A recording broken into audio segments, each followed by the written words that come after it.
अनेकार्थक शब्द। हिंदी में बहुत से शब्द ऐसे मिलते हैं जिनके अनेक अर्थ होते हैं। जैसे अंक। अंक जो है ये हम संख्या, जिसे इंग्लिश में हम नंबर कहते हैं, उसकी जगह पर भी यूज़ कर सकते हैं।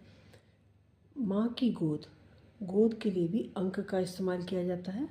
और किसी भी नाटक के जो पार्ट होते हैं, पार्ट यानी एक पार्ट, दो पार्ट, उसको हम भाग भी बोलते हैं, उसी को हम अंक भी बोल सकते हैं।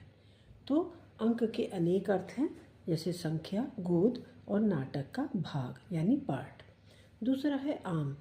आम एक फल भी होता है और आम शब्द का प्रयोग हम लोगों के साथ भी कर सकते हैं। जैसे आम लोग ये पसंद नहीं करते, या ये काम आम लोग नहीं कर पाते हैं, यानी साधारण लोग नहीं कर पाते हैं। उसी तरह से उत्तर। उत्तर शब्द के भी अनेक अर्थ हैं। जैसे जवाब, ये उत्तर दिशा का भी नाम है। और कई बार नाटक के उत्तर में, यानी नाटक के अंत में क्या हुआ था, ऐसा बोला जाता है। तो जब भी बोला जाएगा कि नाटक के अंत में क्या हुआ था या नाटक के उत्तर में, तो उसका मतलब ये है कि बाद वाला पार्ट उसका।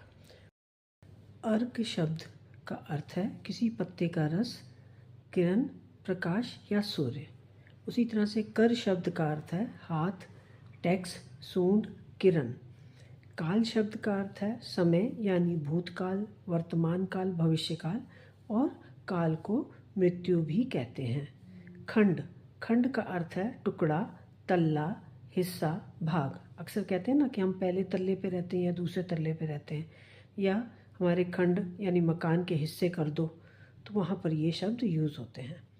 उसी तरह से गुरु का अर्थ है शिक्षक, या गुरु ग्रह का नाम भी है। तीर। तीर का अर्थ है बाण या नदी का किनारा। दंड। इसके भी अनेक अर्थ हैं। दंड का अर्थ है सजा, जुर्माना, दंड बैठक। दंड बैठक क्या होती है? एक तरह की कसरत होती है। उसी तरह से पत्र। पत्र का अर्थ पत्ता भी होता है और चिट्ठी भी होती है। पद।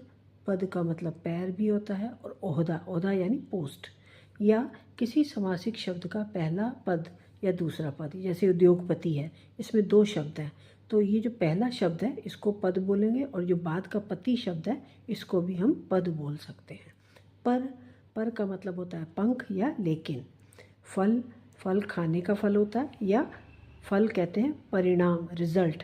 कह देते हैं ना कि तुमने ये जो गलत काम किया इसका रिजल्ट तुम्हें मिलेगा, इसका तुम्हें परिणाम मिलेगा। उसी तरह से छुरी का जो नुकीला भाग होता है उसको भी फल बोला जाता है। मंगल। मंगल ग्रह का नाम है। मंगल शुभ को भी कहते हैं कि तुम्हारा मंगल हो, कल्याण हो। और सप्ताह का जो एक दिन मंगलवार होता है वो भी मंगल ही होता है। वर्ण। हिंदी के अक्षरों को हम वर्ण भी कहते हैं। रंग को भी हम वर्ण कह सकते हैं, और जाति को भी हम वर्ण कह सकते हैं। यानी वर्ण के अनेक अर्थ हो गए, अक्षर, रंग और जाति। सुर। सुर का मतलब स्वर से है, जो हम सारे गा मा पा गाते हैं। और देवता। उसी तरह से भाग। भाग का मतलब हिस्सा, या भाग हम भाग्य को भी बोल देते हैं। और किसी चीज़ का विभाजन करना हो, जैसे देश का विभाजन, तो वहाँ पर भी विभाजन भाग शब्द का इस्तेमाल किया जा सकता है। नाग। नाग का अर्थ है सर्प या हाथी। बाल। बाल यानी बालक, केश, या ये जो अनाज होता है ना, जब बड़ा हो जाता है तो इसके आगे के हिस्से में ये जो बालियाँ लगी होती हैं, जिसमें दाने लगे होते हैं, उस अगले हिस्से को हम बाल कहते हैं। आशा करती हूँ आपको समझ में आ गया होगा। अगली नई जानकारी के साथ नए वीडियो में फिर से मिलेंगे। धन्यवाद।